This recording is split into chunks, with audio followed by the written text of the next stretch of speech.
Bom, pessoal, rapidamente o primeiro slide, por favor. Hoje nós estamos concluindo a série que nós desenvolvemos aí ao longo do mês de abril, o significado da Páscoa para os cristãos. Erga sua mão direita para Deus e fala assim: eu sou cristão. Se você não é, não perca a oportunidade, viu, Wellington? Você é cristão? Amém? Glória a Deus, mais um irmão aqui conosco. Aleluia. E para concluir essa série, hoje nós vamos estar ministrando, porque Cristo vive, tudo é possível ao que nele crê. Essa frase a pastora que mandou para mim, eu fiquei assim, né? Eu me lembrei de Marcos capítulo 9, né? Porque é dali que sai essa expressão, tudo é possível. Mas a palavra porquê, ela tem um significado explicativo, é o fundamento, é a base, e eu quero que vocês entendam isso, porque é para esse lado que nós vamos. A ressurreição de Cristo é o fundamento da nossa fé. Você concorda comigo? Ou você ainda, a ficha não caiu, né? Aqui a ficha tem que cair logo, viu, né, Lucas? O Lucas está ficando rápido nessas coisas. A ressurreição de Cristo. Eu pergunto a você, alguém já experimentou a ressurreição que Cristo experimentou? Na história do homem? Já teve alguém? Não, né? Não. Ok? Ele é o primogênito, o Filho de Deus, e sobre a sua ressurreição, a igreja está sendo construída. Você pode dar um glória a Deus aí? Acordar o mundo, né, com o seu grito de vitória. Nós somos o winner.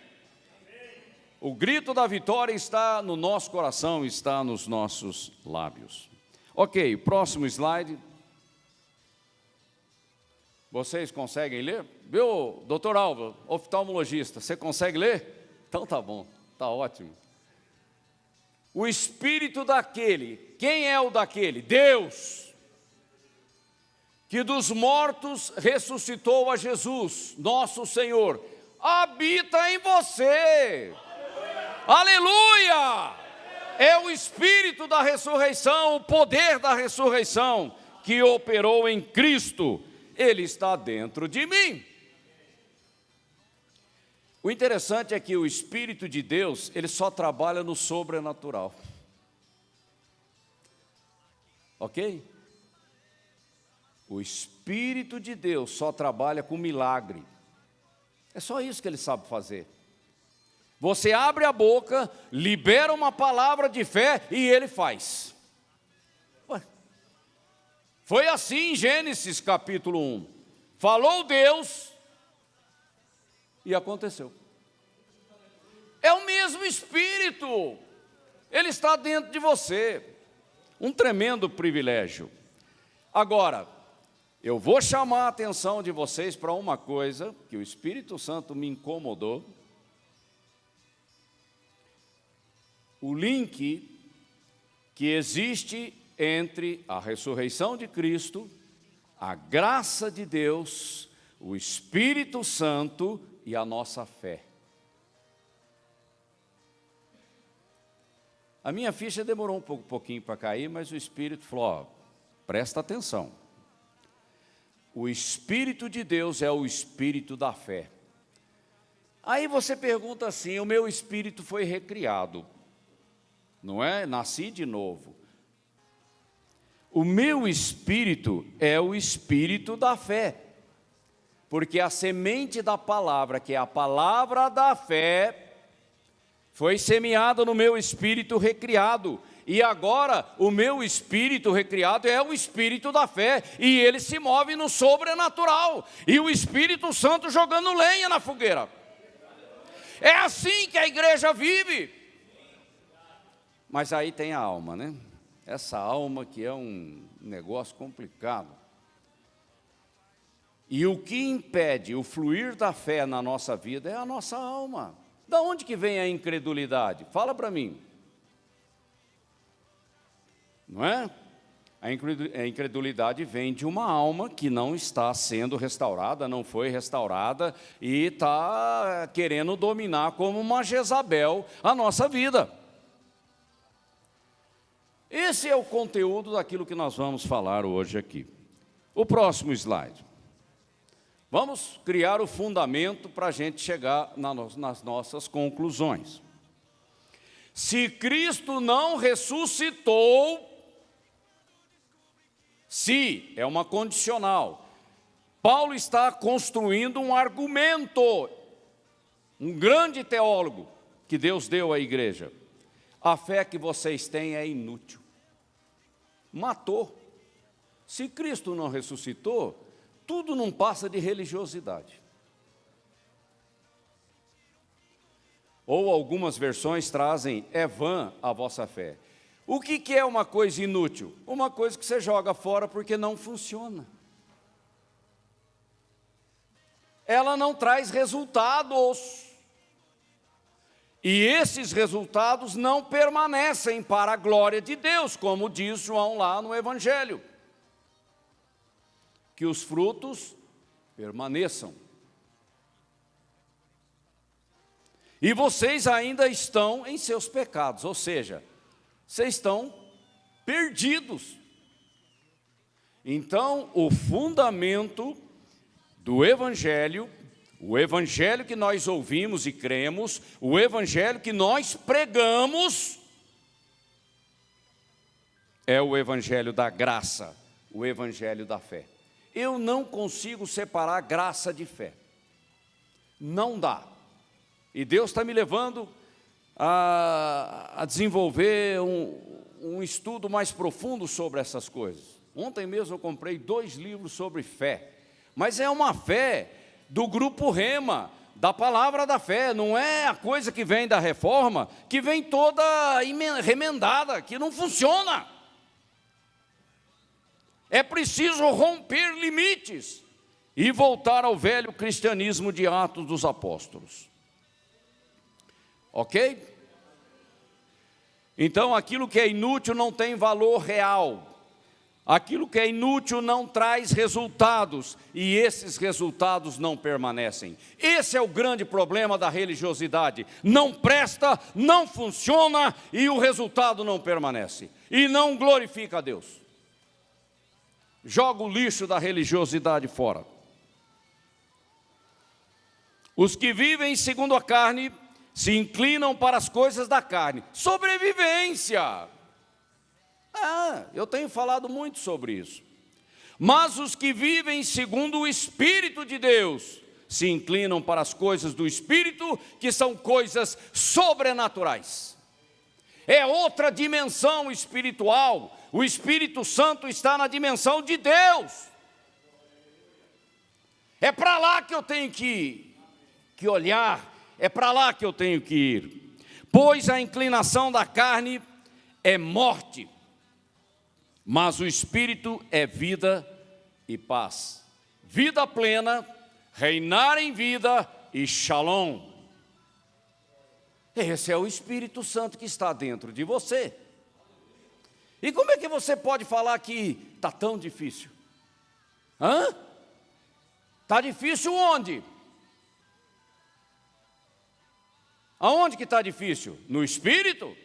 Recriado? Não, é na tua alma, é na tua mente.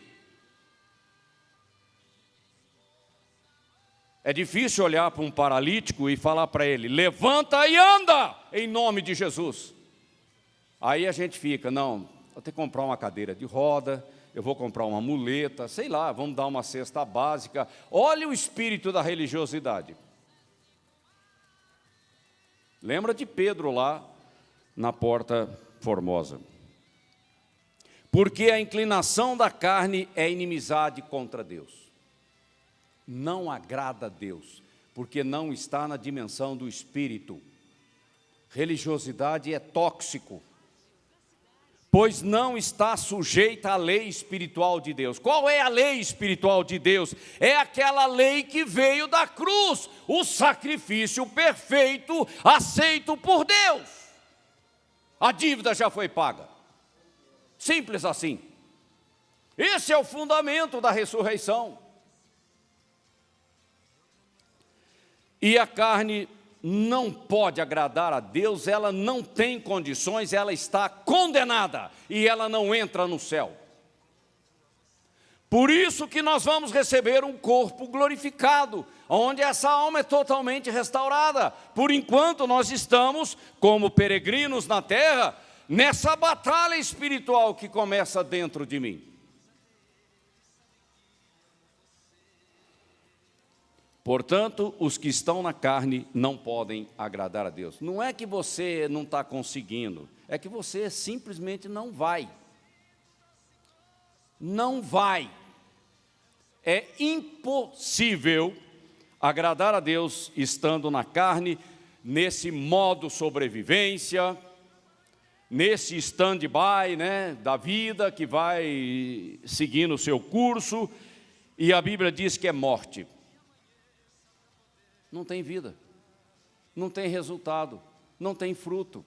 Você não vê um milagre, é só dificuldade, luta, aquela canseira. Não é? E lá em Romanos capítulo 1, 16, 17, Paulo fala do Evangelho de Cristo.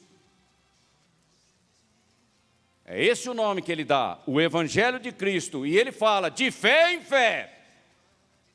Todo dia, toda hora, de fé em fé, crendo em Deus e na sua palavra. E Atos capítulo 20, versículo 24, nós temos lá Paulo falando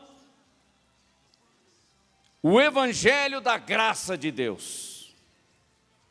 O Evangelho da graça de Deus é o nosso bendito Senhor Jesus Cristo, que ressuscitou dos mortos, está à direita da majestade numa posição de honra e de glória, e foi dado a Ele autoridade para julgar vivos e mortos. Não há nada que fuja da sua mão, da sua autoridade. Esse é o Evangelho que nós ouvimos e que nós pregamos. Próximo slide. Vocês, porém, não estão na carne. Você crê nisso? É o que a palavra está falando sobre você que creu no Evangelho. Mas vocês estão no Espírito, se de fato o Espírito de Deus habita em você. Salvação tem a ver com a habitação do Espírito, ok? Não tem a ver com religião, não. E se alguém não tem o Espírito de Cristo, olha aí, o Espírito de Cristo, esse tal não é dele, não te conheço. Caramba! E a Bíblia também diz que nós temos a mente de Cristo. Qual é a mente de Cristo? É a mente do Espírito de Deus. Aleluia! Aleluia! Isso é tremendo. Não é mais a minha mente natural, coisa que veio da tradição de homens, de narrativas do mundo. Não, agora é Deus construindo a minha mente. Uma mente que se compraz na justiça de Deus. Uma mente que não vacila em tomar a palavra de Deus por verdadeira. Se, porém, Cristo está em vocês, o corpo, na verdade, está morto por causa do pecado. O corpo vai morrer e vai para o cemitério se você não alcançar o arrebatamento.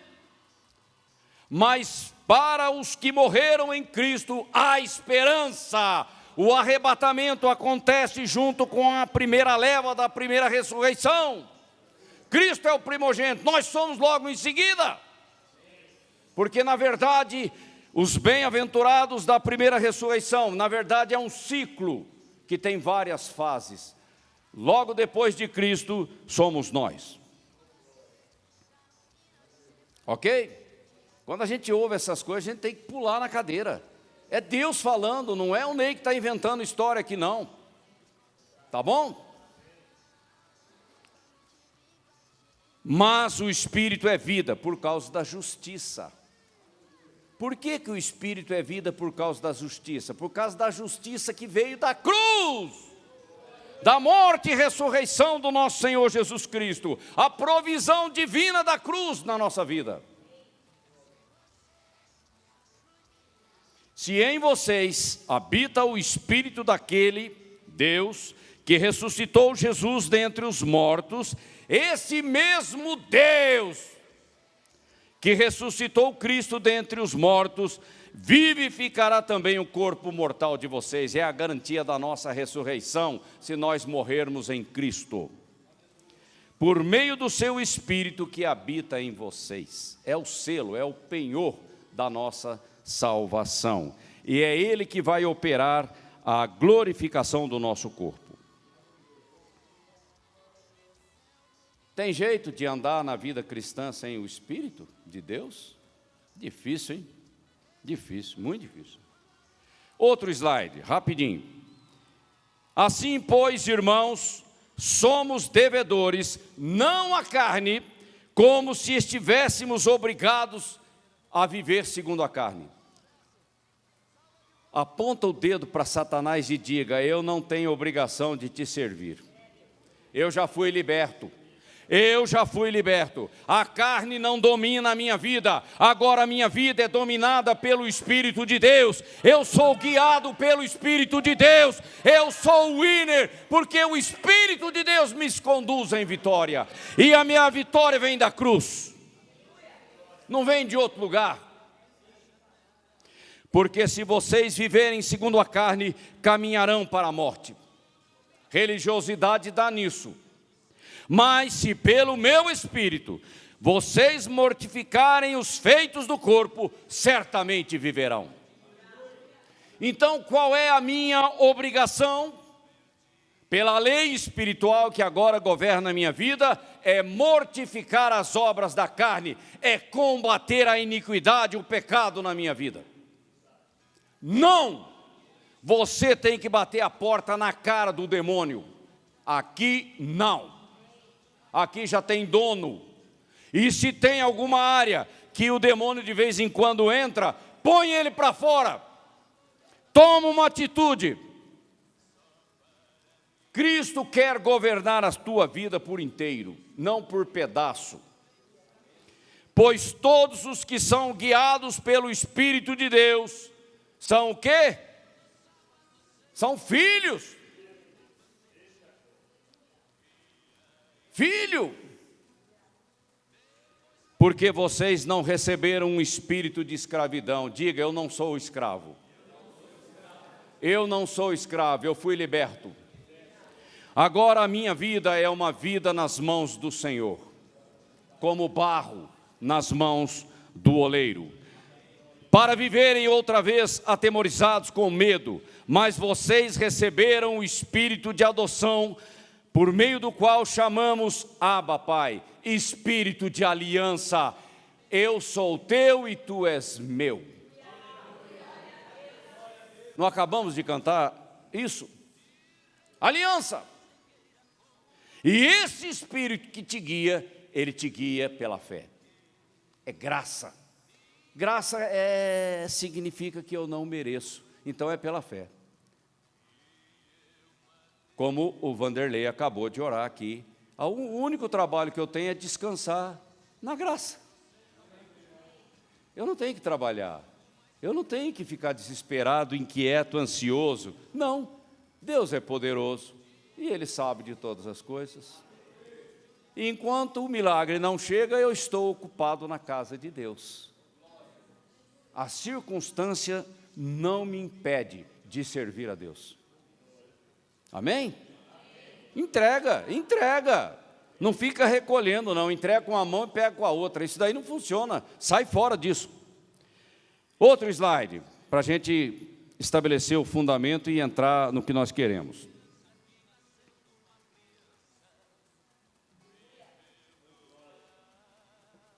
Todo pregador é gente, e gente tem sede. Então a gente toma água. Amém? O próprio Espírito confirma ao nosso espírito que somos filhos de Deus. É o pastor que confirma? É a carteirinha de membro? É o Espírito de Deus que confirma com o teu espírito que você está com o nome lá no livro da vida. É algo sobrenatural e é pela fé. E se somos filhos, somos também herdeiros, herdeiros de Deus e co-herdeiros com Cristo, se com Ele sofremos, para que também com Ele sejamos glorificados. Você acha que a vida cristã é um passeio no parque? Um piquenique? A vida cristã é guerra, porque o diabo se levanta contra, e eu me levanto contra também, só que eu sou mais do que vencedor. Winner!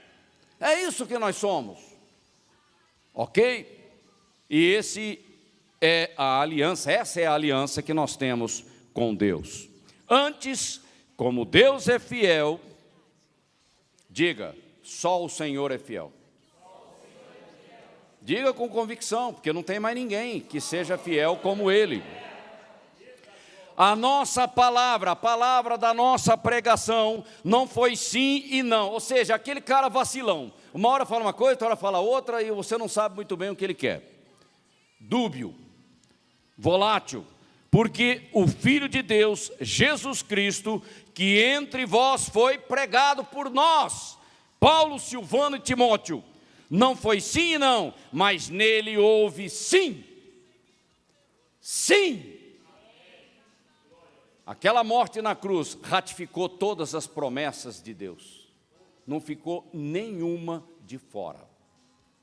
Então, o sangue do Cordeiro é a ratificação de cada promessa de Deus. Não é porque você é bonzinho.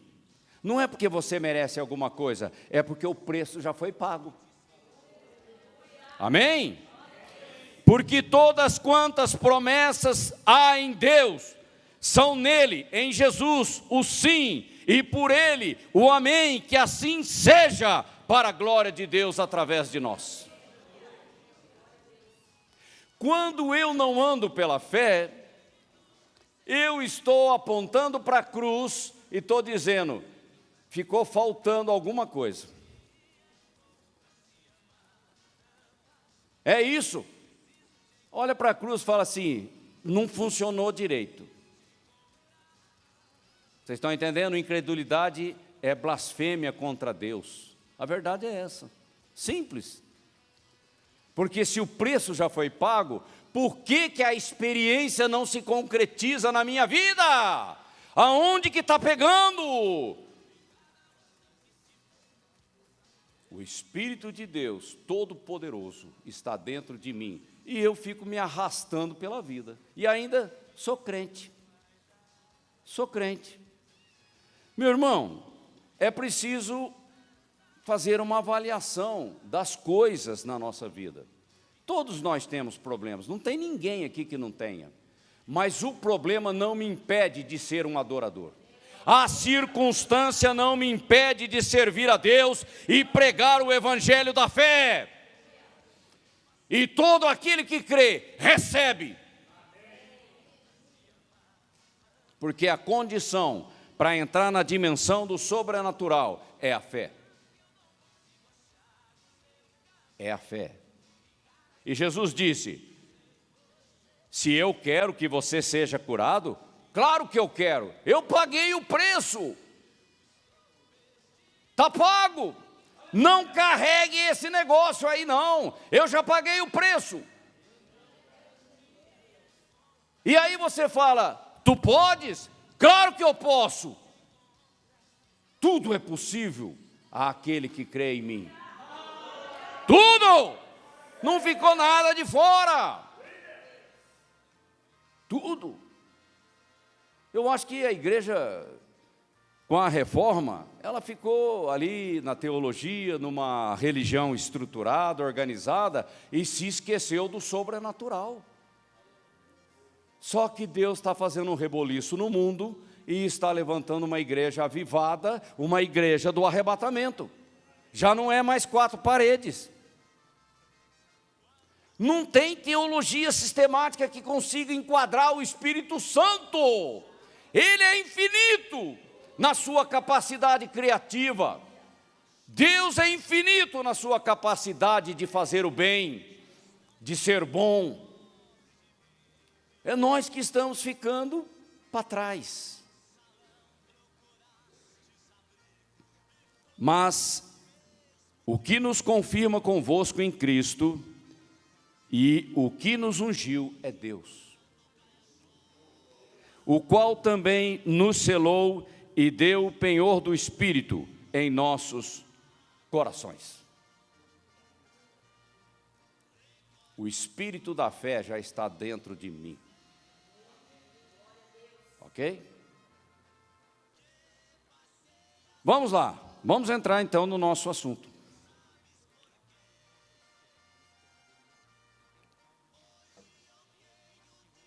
A cura de um filho endemoniado.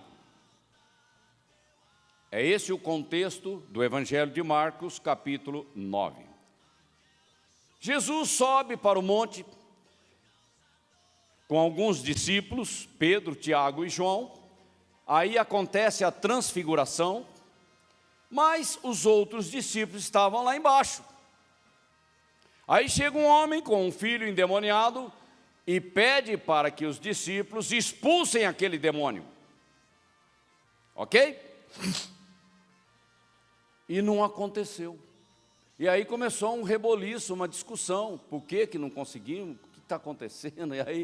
E nesse interim Jesus chega. O que está acontecendo? O que vocês estão discutindo? Esse é o contexto daquilo que nós queremos trazer aqui.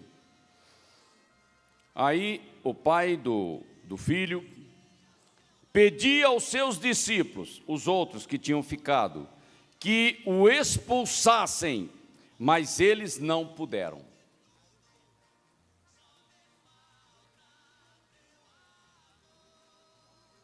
E ele identificou que era um espírito maligno, um espírito surdo e mudo, que afetava o filho daquele homem desde a infância. Eu não sei quantos anos tinha aquele filho, mas durante muitos anos ele estava possesso de demônios.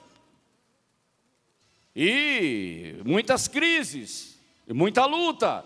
A família já estava quase que entregando as pontas, pela dificuldade. O que Jesus disse? Geração incrédula. Oxa, levar um negócio desse assim, de cara, é duro. Até quando eu estarei com vocês?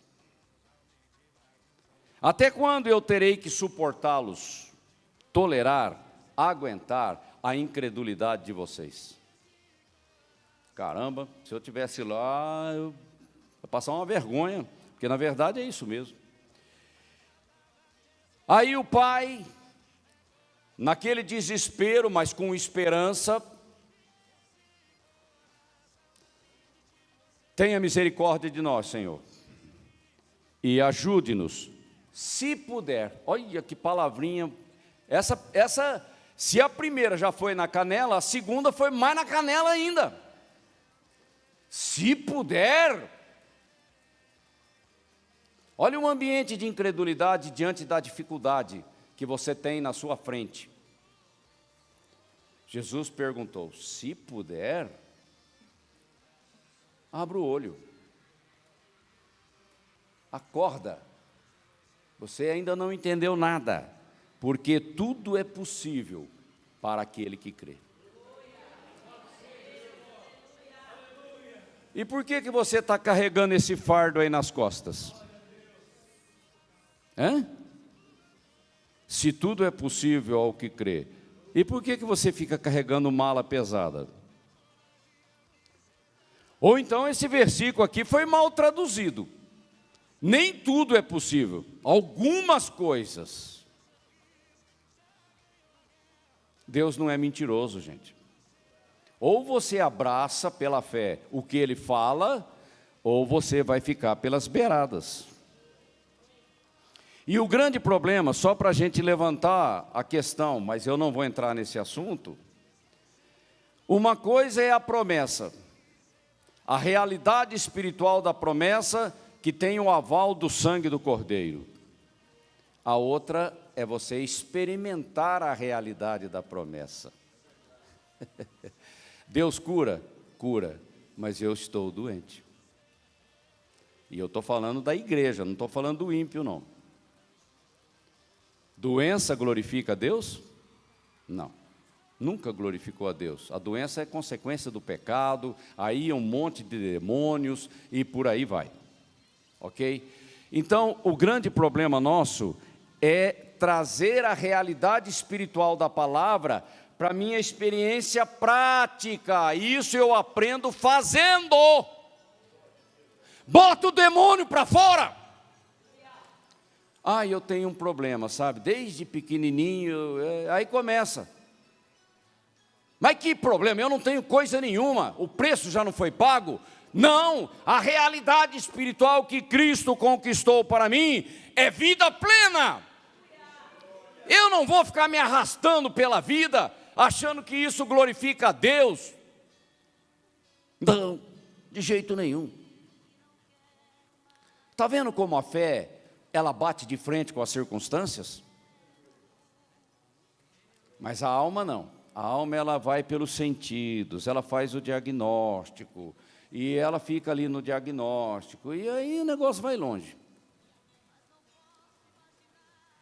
E eu tenho dito, quem tem fé, bebe água limpa. Quem não tem fé vai pegar água remexida, aí já o barro, a coisa toda já misturada, ok? E eu apontei aí alguns versículos, e o PDF desse negócio já está na rede, disponibilizado para vocês, que vocês podem estar consultando para alguns pontos importantes sobre a questão da fé. O próximo, continuando o nosso assunto do filho endemoniado,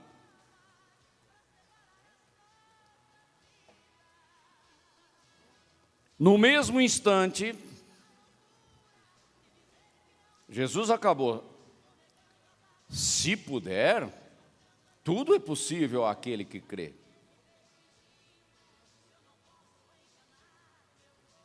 Você que está precisando de um milagre, você tem que crer. Ah, eu não, o pastor lá, nossa, aí é um homem ungido, ele é poderoso. A Bíblia coloca a responsabilidade em cima de você. Se tu queres, claro, seja feito conforme a tua fé. Mas a gente tem mania de terceirizar, né? Eu não acredito muito, mas aquele pastor deve ser abençoado. Olha que coisa mais esquisita, aonde que tem fundamento de verdade para esse tipo de frase? Jesus está colocando a responsabilidade em você. Se você crê, você tem. Se você não crê, você não tem. E aquele que prega, aquele que ministra, também tem que crer, porque senão também não vai funcionar. Os dois têm que ter fé. De lá e de cá do balcão. Ok? Porque senão a gente transfere. E não é isso o verdadeiro ensino da palavra. No mesmo instante o pai respondeu, eu creio. Aí ele já consertou o discurso, né? Levou um chute na canela, que foi o que Jesus fez, e ele já caiu a ficha. Está vendo, Lucas? Tem que ser rápido para cair a ficha. Eu creio. Eu creio, ele disse, mas aí ele faz outra solicitação. Me ajude a superar a minha incredulidade.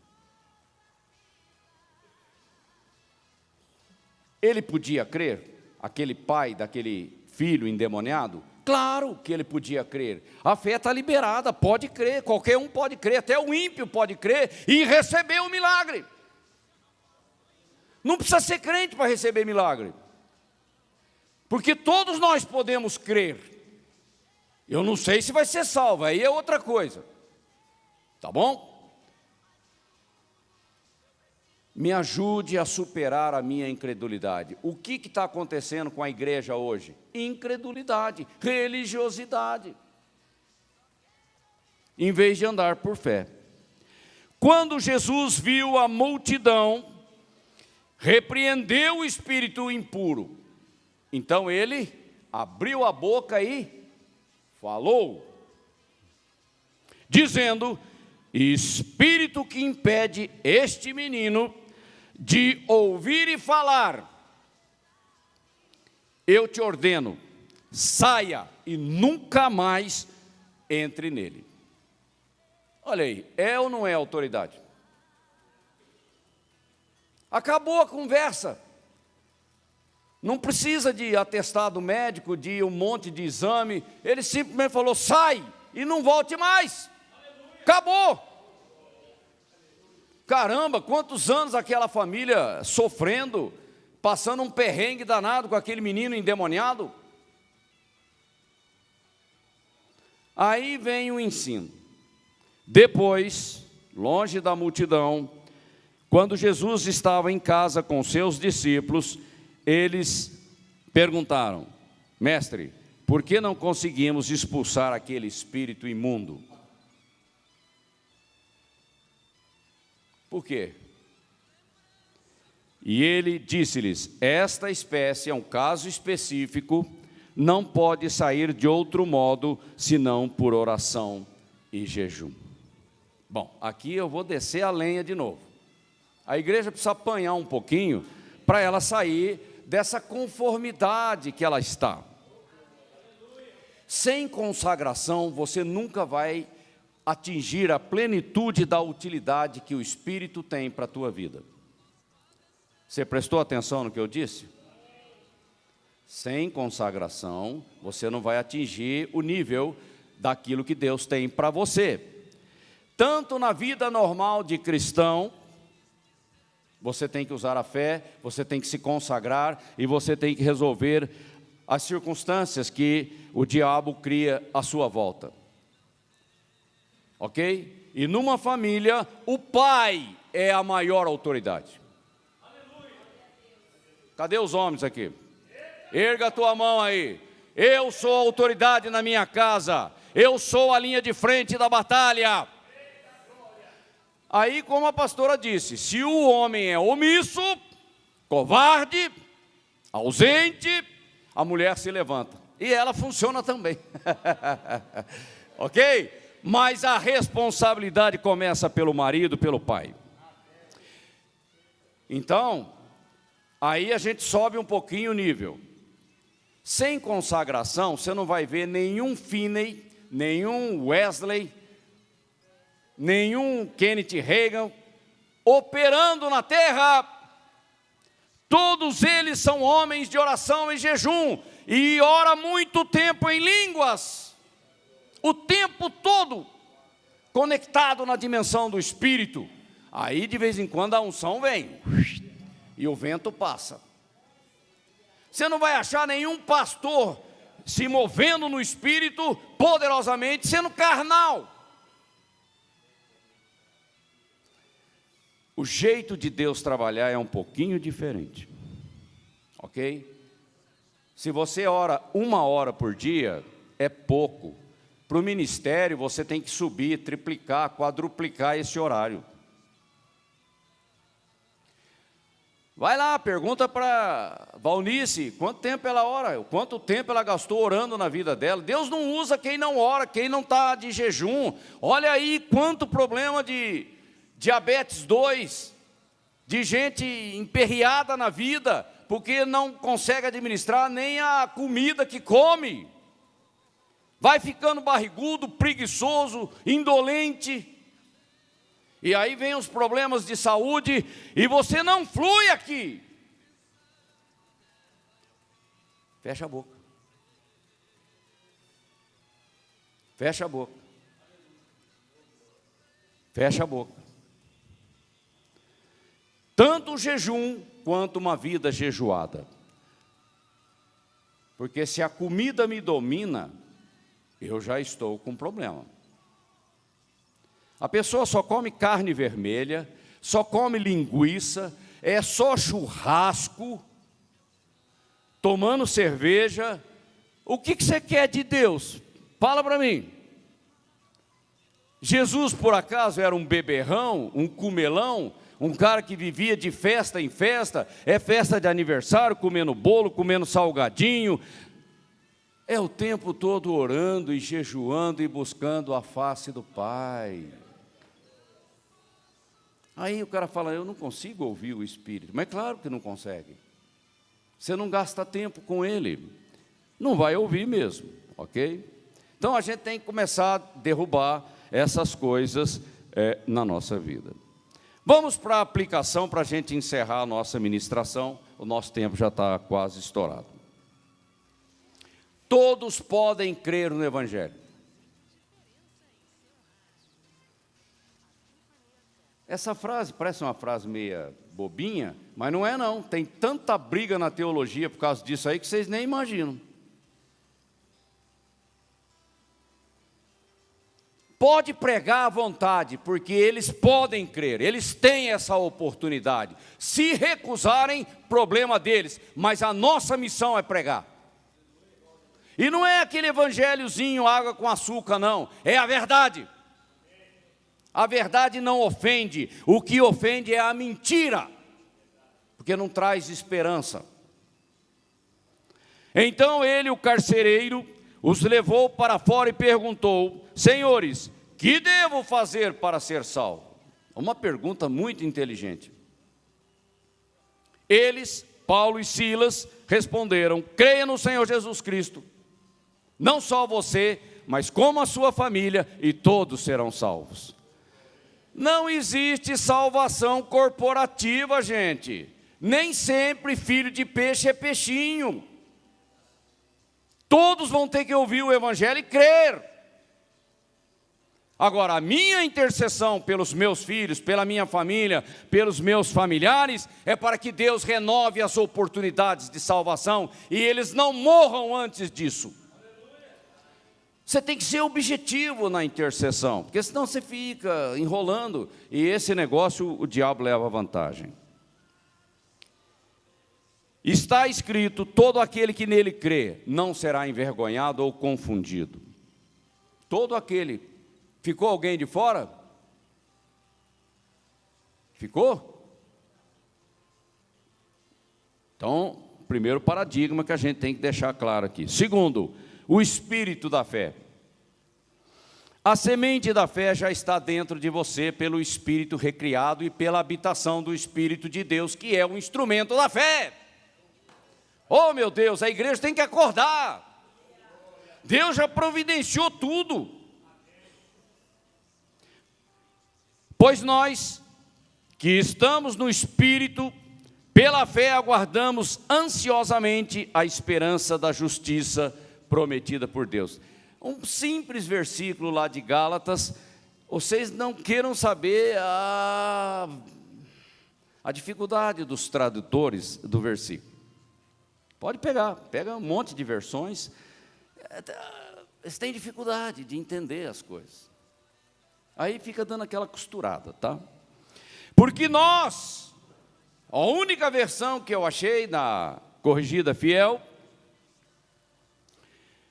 porque nós, pelo Espírito da fé, e é com letra maiúscula, não é minúscula não, aguardamos a esperança da justiça. É o mesmo versículo com uma tradução diferente.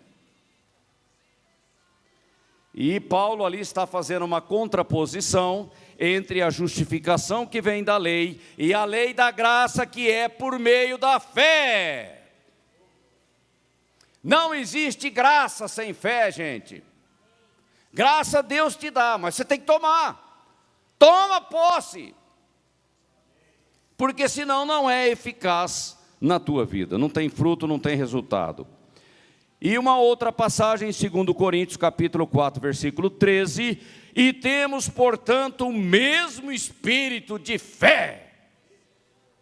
Caramba, está batendo no mesmo ponto, né? Só que aqui, espírito com letra minúscula. Como está escrito? Cri, por isso falei, como está lá em Salmo 116. Nós cremos e também por isso nós falamos. Você acha que eu seria doido de vir aqui pregar o Evangelho se eu não cresce nisso? eu ficaria em casa dormindo, fazendo outra coisa. A igreja não pode andar como Tomé. Se eu ver, eu creio. Jesus chamou a atenção dele. Mas hoje nós estamos pior do que Tomé. Nem vendo o cara crer. Estou mentindo? Tem gente que já viu o milagre pra caramba e ó, nada. Cuidado, cuidado. Outro slide, ó, continuando a aplicação nossa hoje. A fé é aperfeiçoada pela prática. Aí vem o nosso Tiago aí, né? Bem vês que a fé cooperou com as suas obras e que pelas obras a fé foi aperfeiçoada, foi realizada, foi completada, ela cresceu, ela foi lá para cima, mas é botando em prática. Você tem que ter fé para expulsar uma gripe do seu corpo. Aí você vai expulsar a pneumonia, aí você vai expulsar câncer de pulmão. Caramba! Nós temos que praticar para que a nossa fé cresça, porque é no nível do sobrenatural. Quando você vai lá em Hebreus capítulo 11, tem aquela lista de heróis da fé, não é? Pela fé, pá. Pela fé, pá. Pela fé, pá. Vocês acham que Abraão era bonzinho? Ele tinha os olhos azuis, cabelo loiro. O que vocês estão pensando? Deus olhou para Abraão e viu um coração de fé. Um homem que topava a parada. E quando Deus olha para o teu coração, o que ele vê? Responda para o Senhor. O item 4. Toda a nossa vida cristã baseia-se na fé. Tem algum espírito de religiosidade aqui? Não, nenhum. É por meio da fé que somos salvos. Nós somos justificados pela fé. Nós vivemos pela fé. Andamos por fé. É através da nossa fé que vencemos o mundo. Jesus venceu, mas eu tenho que crer para vencer junto com Ele. Isso é o winner.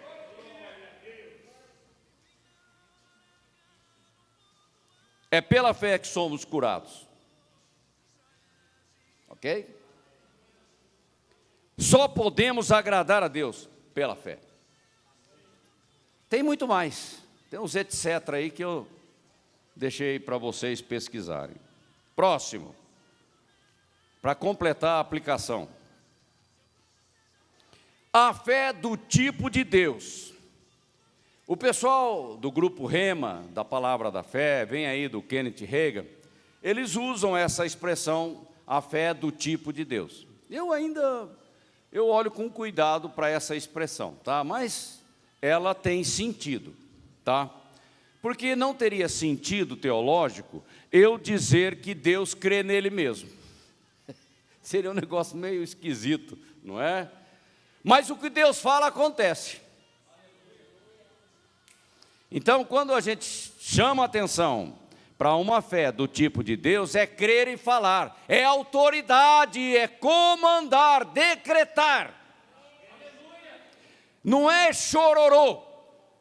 Oração de chororô não agrada a ninguém. E o diabo dá risada. O diabo gosta de encarar a autoridade. E a gente tem que botar a mão na cara dele. É assim que funciona. Tá? E disse Deus, e assim foi. E disse Deus, e assim foi.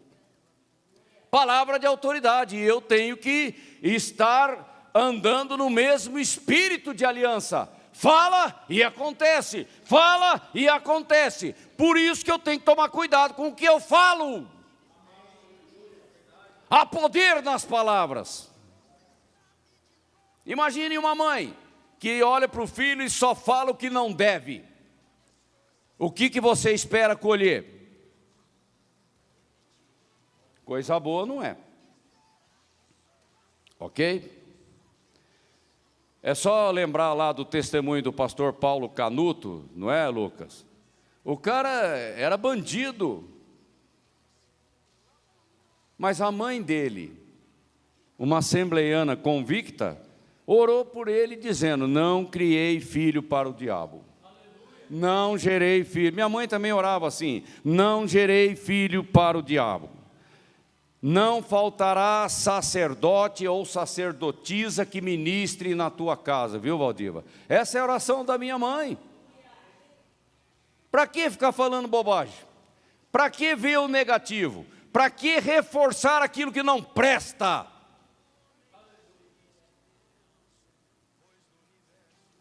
Não é? Crer no coração e confessar com a boca é o fundamento da vida cristã. Eu creio, por isso eu falo. Eu creio, por isso eu prego. Eu creio, por isso eu ministro. Quem confirma a pregação da palavra, como diz os evangelhos, é o Senhor Jesus Cristo, para a honra e glória do nome dEle. Não é a minha pregação, é a dEle, a palavra é dEle, a revelação, o mover é do Espírito.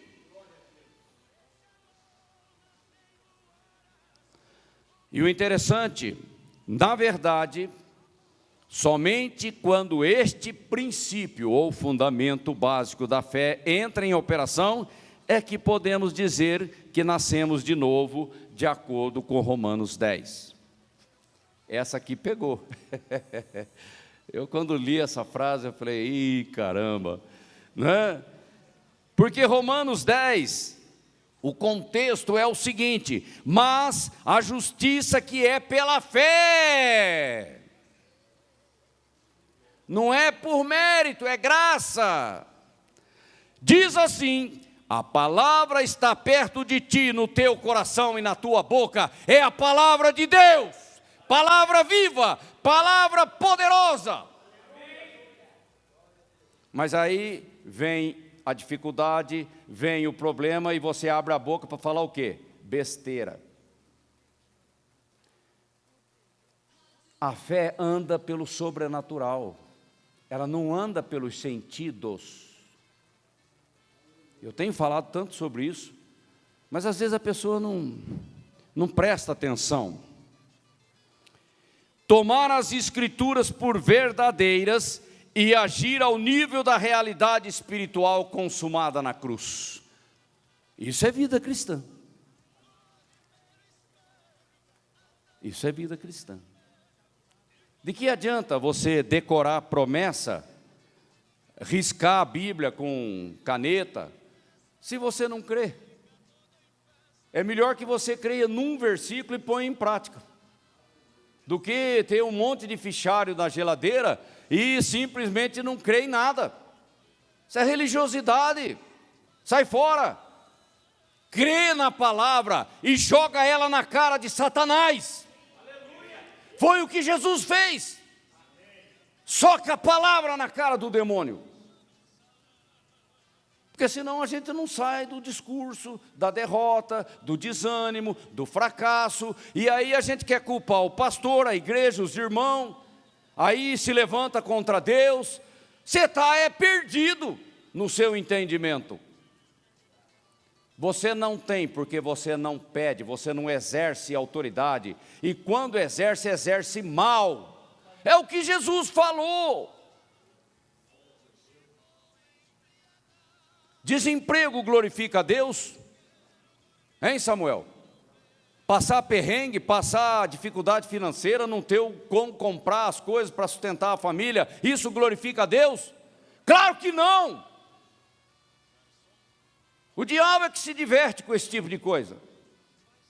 Nós acabamos de cantar: Deus é bom, Deus é bom. E Ele não se alegra no desemprego, na fome, na doença, em nada disso, porque isso veio do pecado e os demônios se aproveitam.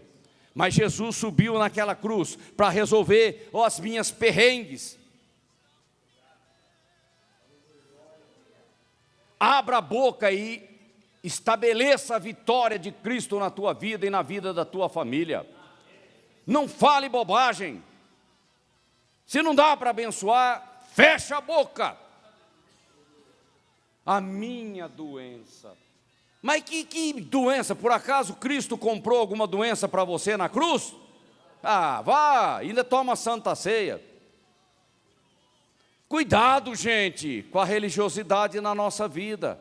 Ah, eu sou doente desde que eu nasci. Bom, Jesus entrou ali na cruz para resolver essa perrengue na tua vida. Enquanto você confessar o problema, você vai ter o problema. Porque isso não é fé. A fé confessa aquilo que Jesus fez e conquistou para mim. E eu tomo posse, eu não olho para as circunstâncias, eu não olho para quem está me criticando, para quem está zombando, achando que eu sou fanático, que eu estou enlouquecendo. Eu olho para Deus. Deus é a minha força, a força da minha vitória.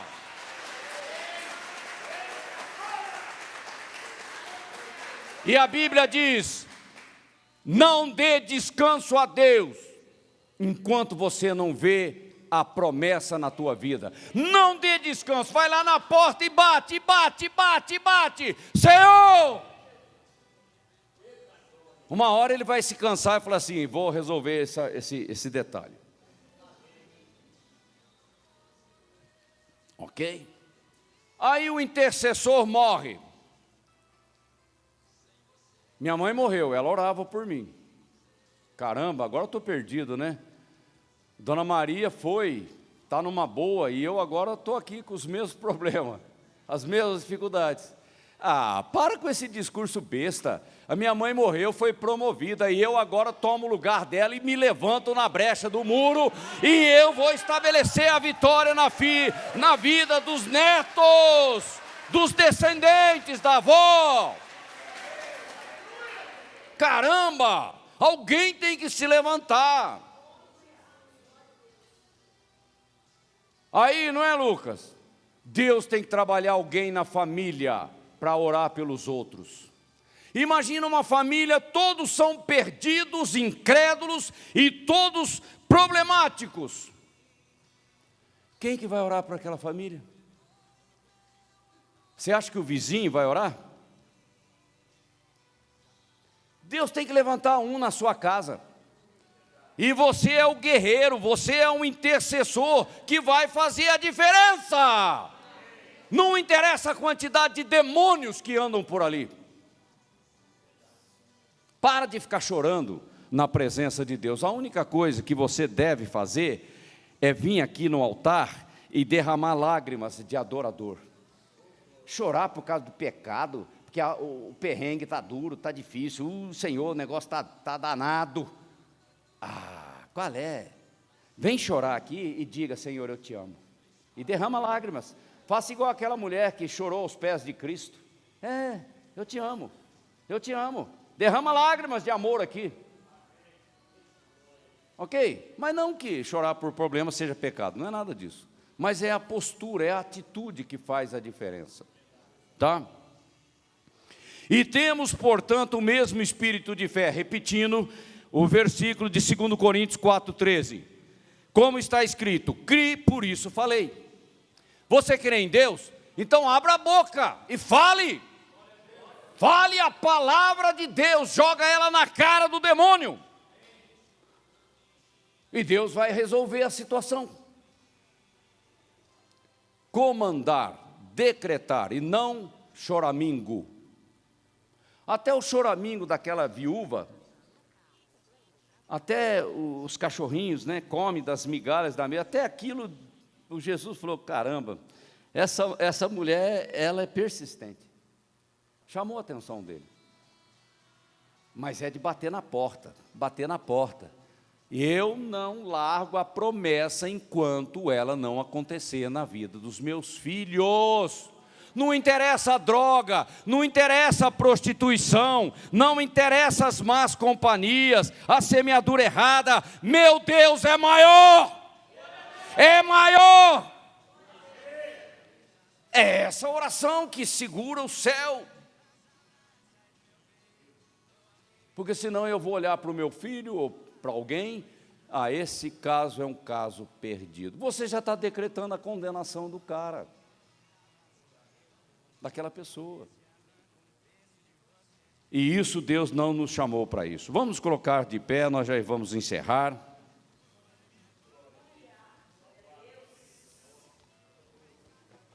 Libera o último slide. Ô Vanderlei, você que é um cara que tem uma voz possante, vem cá, dá uma mão para mim. Vem cá. Aqui nós precisamos de gente que grita.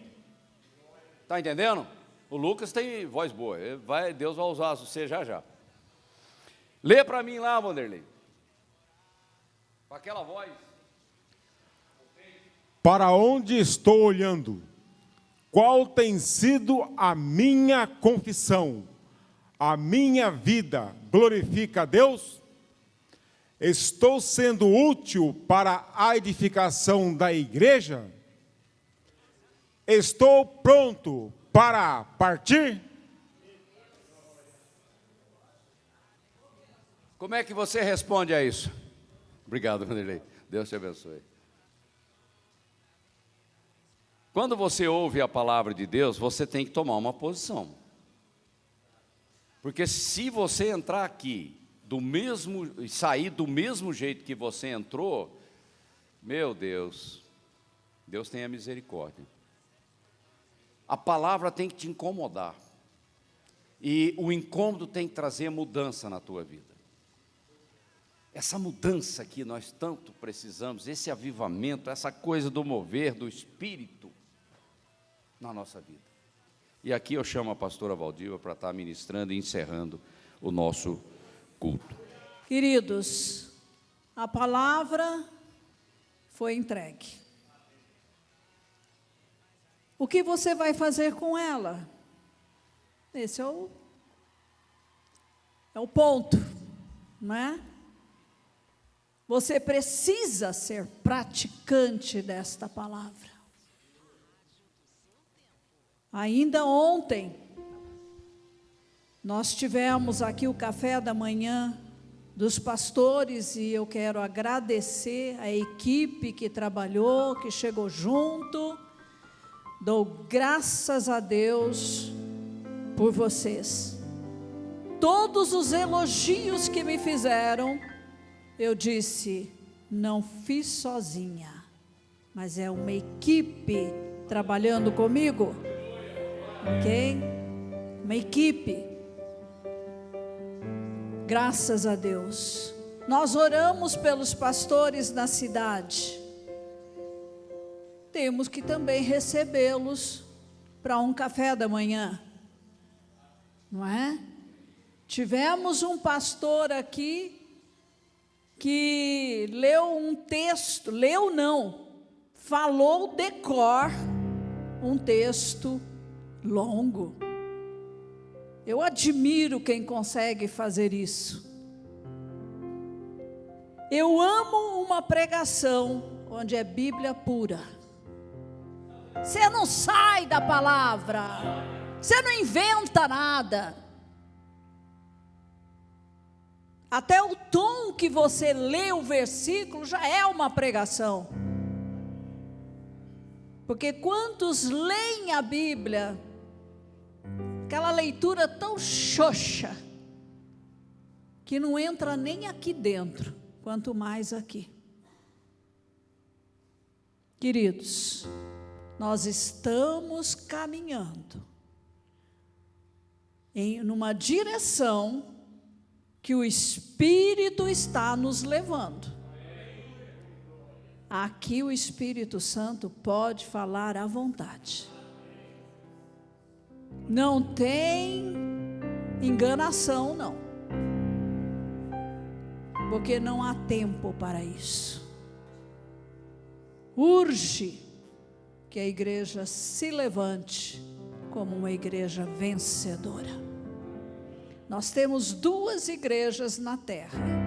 Uma que é religiosa, fraca, e a outra que está buscando, correndo atrás de tudo que é nosso em Cristo Jesus. E aqui nós queremos ensinar você a conquistar as bênçãos do Senhor para as suas necessidades. Venha a Cristo e mude, cresça, se erga, se levante na plenitude do Espírito Santo, não só para abençoar sua vida, sua casa, sua família, sua parentela, mas vai lá fora e abençoe as vidas lá fora. Quando nós nos reunimos aqui, nós nos reunimos como winners, como vencedores em Cristo Jesus. Pare de andar de muletas. Levante-se, assuma quem você é em Cristo Jesus. E saia daqui hoje para pregar o Evangelho. Não só com a palavra, mas com a sua vida, com suas mãos, com as palavras que saem da sua boca. Pregue o Evangelho lá na sua casa, pregue o Evangelho entre seus amigos, colegas de trabalho, leve a mensagem de esperança por onde você for. Você sai daqui enviado para servir a Deus. Não venha com uma mentalidade: eu vim aqui para receber. Você veio para receber, para levar e distribuir. Não retenha, dê, entregue, leve. Amém. Porque é dando que se recebe. Aprenda isso. Quanto mais você der, mais você recebe. Amém.